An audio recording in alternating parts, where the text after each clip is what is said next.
പത്തനംതിട്ട കോട്ടാങ്ങൽ ടിഞ്ചു വധക്കേസിൽ പ്രതി നസീറിന് ജീവപര്യന്തം തടവ് ശിക്ഷ. ബലാത്സംഗത്തിന് 10 വർഷവും വീട്ടിൽ അതിക്രമിച്ചു കയറിയതിന് 7 വർഷവുമാണ് ശിക്ഷ. പത്തനംതിട്ട ജില്ലാ അഡീഷണൽ സെഷൻസ് കോടതിയാണ് വിധി പറഞ്ഞത്. 2019 ഡിസംബർ 15-നായിരുന്നു കൊലപാതകം. വിവരങ്ങളുമായി ഗോകുൽ രമേശ് ചേർന്നു. ഗോകുൽ, ഏറെ ഞെട്ടിച്ച ഒരു കൊലപാതകമാണ് പത്തനംതിട്ട കോട്ടാങ്കൽ ടിഞ്ചു വധക്കേസിൽ പ്രതി നസീറിന് ജീവപര്യന്തം തടവ് ശിക്ഷ എന്ന വാർത്ത വരുന്ന വിവരങ്ങൾ.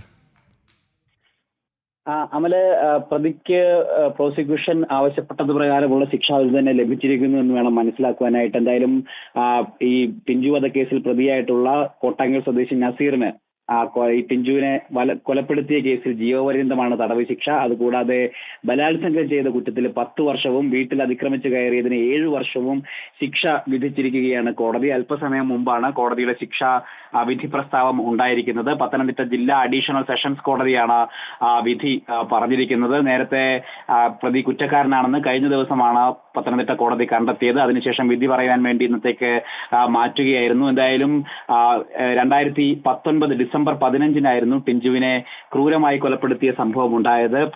ടിഞ്ചു കോട്ടാങ്ങൽ സ്വദേശിനിയാണ്. അവർ ഭർത്താവുമായി വേർപിരിച്ചതിന് ശേഷം സുഹൃത്തുമായിട്ട് ഒരുമിച്ച് ജീവിക്കുകയായിരുന്നു. ഈ സുഹൃത്തും അവരുടെ കുടുംബാംഗങ്ങളും ഒന്നും വീട്ടിലില്ലാതിരുന്ന സമയമാണ് കോട്ടാങ്ങൽ സ്വദേശിയും തടിക്കച്ചവടക്കാരനുമായിട്ടുള്ള നസീർ വീട്ടിലേക്ക് അതിക്രമിച്ച് കയറുകയും ലൈംഗികമായിട്ട് ടിഞ്ചുവിനെ ഉപദ്രവിക്കാൻ ശ്രമിക്കുകയും ഒക്കെ ചെയ്തത്. തടയാൻ ശ്രമിച്ച ടിഞ്ചുവിന്റെ തല കട്ടിലിൽ ഇടിപ്പിച്ച് അബോധാവസ്ഥയാക്കി അതിനുശേഷം ക്രൂരമായിട്ട് ബലാത്സംഗം ചെയ്തു. അതിനുശേഷമാണ് ഈ ഉത്തരത്തിൽ കോൺക്രീറ്റ് കൊളുത്തിനുള്ളിൽ കെട്ടിത്തൂക്കി ടിഞ്ചുവിനെ ക്രൂരമായിട്ട് നസീർ കൊലപ്പെടുത്തിയത്. ആദ്യം ലോക്കൽ പോലീസ് അന്വേഷിച്ച ഇതൊരു തൂങ്ങിമരണമാണ്, ആത്മഹത്യയാണ് എന്ന് വിധി എഴുതി. പിന്നീട് ഈ ടിഞ്ചുവിന്റെ സുഹൃത്തായിട്ടുള്ള ടിജിനാണ് മുഖ്യമന്ത്രിക്ക് അടക്കം പരാതി നൽകി. അതിനുശേഷം ക്രൈംബ്രാഞ്ച് പിന്നീട് കേസ് ഏറ്റെടുത്തു. അതിനുശേഷമാണ് പ്രതി നസീറാണ് എന്നുള്ള രീതിയിൽ തെളിവുകൾ അടക്കം അന്വേഷണ സംഘത്തിന് ലഭിച്ചത്. അതിനുശേഷം കോടതിയിൽ കൃത്യമായിട്ട് ഈ കാര്യം പ്രോസിക്യൂഷന് തെളിയിക്കാനും സാധിച്ചു. അതിനുശേഷമാണ് ഇപ്പോൾ എന്തായാലും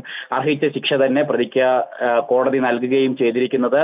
പ്രധാനമായിട്ടും ഈ ടിഞ്ചുവിന്റെ പോസ്റ്റ്മോർട്ടം റിപ്പോർട്ടിൽ ക്രൂരമായി ബലാത്സംഗത്തിന് ഇരയായിട്ടുള്ളതായിട്ടുള്ള തെളിവുകൾ ഉണ്ടായിരുന്നു. 53ഓളം മുറിവുകൾ ശരീരത്തിലുണ്ടായിരുന്നു. മാത്രമല്ല ടിഞ്ചുവിന്റെ ശരീരത്തിൽ നിന്നും ഈ പ്രതിയുടെ DNA സാമ്പിളുകളടക്കം അന്വേഷണ സംഘത്തിന് കണ്ടെത്താനും സാധിച്ചിട്ടുണ്ടായിരുന്നു. അതൊക്കെയാണ് കേസ് അന്വേഷണത്തിൽ ഏറെ നിർണായകമായത്. 20 മാസങ്ങൾ, അതായത് സംഭവം നടന്ന 20 മാസങ്ങൾക്ക് ശേഷമാണ് പ്രതി നസീറാണെന്ന് തെളിയുകയും നസീറിനെ അറസ്റ്റ് ചെയ്യാനടക്കമുള്ള നടപടികളിലേക്ക് അന്വേഷണ സംഘത്തിന് കടക്കാൻ സാധിക്കുകയും ചെയ്തത്. ഒപ്പം ഈ ടിഞ്ചുവിന്റെ സുഹൃത്തായിട്ടുള്ള ടിജിന് ഈ ആത്മഹത്യക്ക് ശേഷം ടിജിനെ ലോക്കൽ പോലീസ് കസ്റ്റഡിയിലെടുക്കുകയും ക്രൂരമായി മർദ്ദിക്കുകയും ഒക്കെ ചെയ്ത സംഭവം ഉണ്ടായിരുന്നു. അതായത് ഈ ടിഞ്ചു മരിക്കുന്നതിന് ഉത്തരവാദി ടിജിൻ ആണ് എന്ന് പറഞ്ഞുകൊണ്ടാണ് ആ രീതിയിൽ പോലീസ് അതിക്രമം കാട്ടിയത്. തുടർന്ന് ടിജിനാണ് കൃത്യമായിട്ട് മുഖ്യമന്ത്രിയെ ഉൾപ്പെടെ പരാതി നൽകി ഈ കേസിൽ യഥാർത്ഥ പ്രതിയെ പുറത്തു കൊണ്ടുവരണമെന്നുള്ള ആവശ്യം ടിജിനാണ് ആ പരാതി മൂലം നൽകിയത്. ടിജിന്റെ പരാതിയെ തുടർന്നാണ് ക്രൈംബ്രാഞ്ച് അന്വേഷണം ഏറ്റെടുത്ത് യഥാർത്ഥ പ്രതിയിലേക്ക് കാര്യങ്ങൾ എത്തിയത്. അങ്ങനെ ഒരുപാട് സംഭവവികാസങ്ങൾ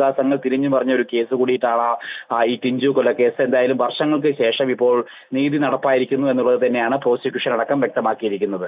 അമൽ, ഏറെ ചർച്ചയായ പത്തനംതിട്ട കോട്ടാങ്ങൽ ടിഞ്ചു മൈക്കിൾ കൊലക്കേസിൽ പ്രതി നസീറിന് ജീവപര്യന്തം തടവ് ശിക്ഷ എന്ന വാർത്തയാണ് വന്നത്.